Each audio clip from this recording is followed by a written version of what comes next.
Hey, this is Cornelius Lindsey, and welcome to the Silent Majority. You know, with growing partisan distaste amongst many voters, there's a silent majority that's growing that doesn't find a home in either of America's two major political parties. People don't know how to identify themselves, and a large number of people are simply not voting.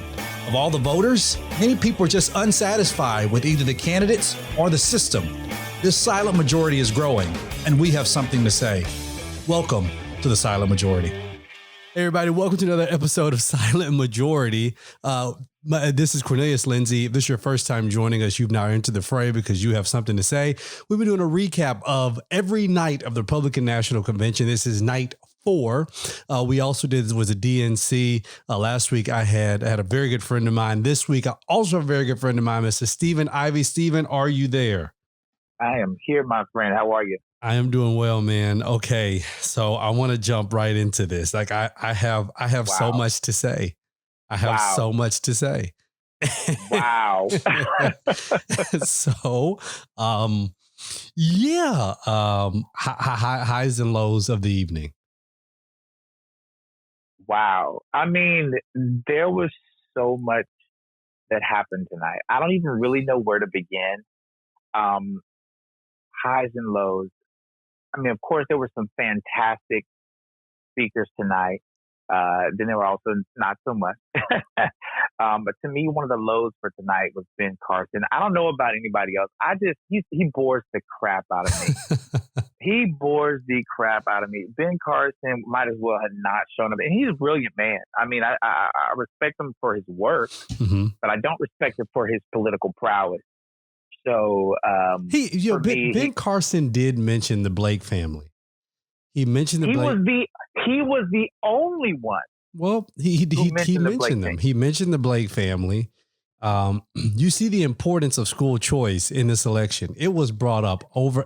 Ivanka mentioned over and over again. President Trump mentioned it. Ben Carson mentioned it. Go ahead. Everybody mentioned, that piece of it, but to the point about Ben here, before we divert, is he did mention the Blake family. He was the only one who mentioned the Blake family, but he also mentioned it in the light of America is great when we behave greatly. So it was almost like the way it came off, I mean, to me, was he was mentioning it like maybe there was some underhanded behavior that he, in his mindset, it wasn't correct. It was only in the light of America is great when we behave greatly. That was his first sentence after mentioning the Blake family. Mm-hmm. So it was kind of like, did he really, was it sincere? Did he mean it? Was it anything that he was, apologetic about? It didn't feel that way. Yeah. And I'm trying to give them the benefit of the doubt here that they're trying to allow for, all the facts to come out in the case. I think no matter how you spin it, no matter how you try to wait for the facts, I think the case itself is extremely comprehensive. It's when you have a man who is shot in the back, and from the story, they're saying that he was trying to break up a fight, and he was just going back to his car. He gets inside of his car in front of his sons, in front of his 3 kids, I believe. He's shot in the back. And they said he was shot 7 times. He's going to be paralyzed. It's just no way you can really shake that one. It's very atrocious. One of the things that I don't believe it was said tonight. I think it was said last night. And that was, I was proud that this was said. It was said that there is a way, and that we can both support our police officers and help to protect Black lives. And I think that if the Republican Party really means that, then they have to put their money where their mouth is when it comes to that. But with the whole Blake family situation, I believe that something has to be done here on a major level in order to bring about justice. What did you think about? I mean, tonight was really a lot about law and order. Did you hear the guy? What was his name? Pat Lynch. He was the guy who he was in charge of the New York Police Department or the police law enforcement. Benevolent Association. Yeah. So what did you? I mean, this was a lot of law and order tonight. I mean, what did you think about him? What did you think about what's the black lady's name? I forgot her name that quick. Patrick Lynch. Yeah. No, not Pat. I'm about the black lady. Oh my goodness, who Donald Trump he pardoned. Oh, Alice Johnson. Yeah, Alice Johnson. Yeah. There was a lot. I mean, they put the marbles on the table. You know, I mean, let's just be honest. They did. They put the marbles on the table to actually jump out here and say, okay, we're going to put people out here who represent this message. But again, let's take it bit by bit. Patrick Lynch. Mm-hmm. He's I don't know if he's currently, or was formerly over the Police Benevolent Association. Again, no mention of the Blake family. No mention of Kyle Rittenhouse, the 17-year-old who killed innocent people, who policemen gave water to and said, "We're glad to see you guys out here," who wasn't even supposed to be out there. All of them out there past curfew. He didn't own a business. He's just out there and killing innocent people. And again, no mention of that. To me, it's just like, if you guys are going to be the law and order party, you're going to have to give real law and order, not just for the people that are politically favorable for you to despise, but give it to everybody. You know. I mean, let's not forget Donald Trump was almost impeached for breaking laws and doing dirty deals. Well, that's he's running as the law and order president. Hold up now. Hold up, slow up. Come on. No, hold up. Let's pull this thing back. That was, before I'm with you. I'm with you till you're ready to jump off. I'm with you till you're ready to go in a ditch. I'm with you till you're ready to go in the ditch. Come on, man. I don't know. You was getting ready to hit an 18-wheeler truck on that one, brother. I was with you up until that point. And I think you're absolutely right. I think you're absolutely right. When it comes to law and order, you can't be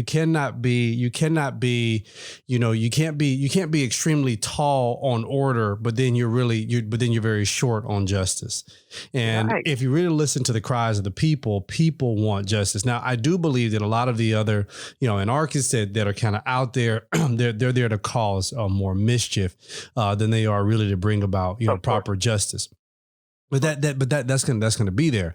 But nevertheless, I stand right along with you. I believe that's a national story. I believe this is a part of our current history, whether or not you want it to be, whether or not we want it to be, or we don't. That's just it. I gotta say this. But your mention of Alice Johnson was important though, because her story is a compelling story, very much as it relates to their argument for criminal justice reform. Very much so. So if they're going to make that, part of their platform this year, which they are clearly spending a lot of time doing, her testimony I thought was really moving to me. For her, I mean, she was not only she was released by President Trump, but then also she became a minister. She's pouring back into the women in that. In the same conditions that she was in, but she still lost a lot of life in prison. And so, 30-something years, man. Yeah. She was told that she said the only way she would see her family again would be her being deceased. Right. She got life plus 25 years. That's insane. And then for her to, I mean, and then even Ivanka kind of telling the story. She kind of, and I like the way the speechwriters kind of did that. They allowed for her to go first. So now you kind of introduce who she was for people who didn't know. And then you had Ivanka to go up, and Ivanka was telling the story that when she was being released from prison, because she's already given like the first count of view. When I came out and I saw my family, like she said, I was free, y'all. Like you felt that, like I'm free. You did. But then Ivanka came back and told the story, like when Donald Trump, when he watched it, he looked back at her and he said, how many more people in there are just like her? And it was like it in many ways it allowed for this man who, when you see him, very, very hard, very, very tough. When you see that and then you kind of turn the other way, it's like, well, it kind of softened him a little bit. Yeah. But I have to say this because I got a lot. I got a lot I want to talk to you about, Stephen. I got to say this though. Let's do it. I hate that the Democrats did not have people at their convention. I gotta say this, for me, I don't care about her policies. I don't care about her party. I don't care about anything else.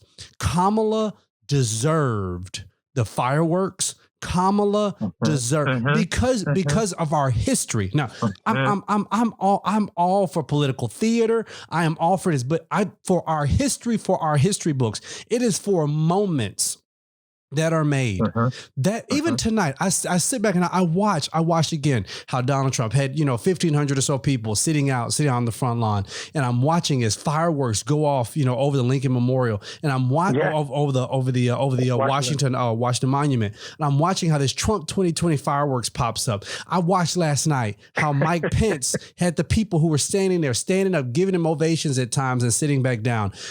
Kamala was robbed. Joe has had those standing ovations. Joe has had that crap. And it could be that Kamala can have something like that in the future.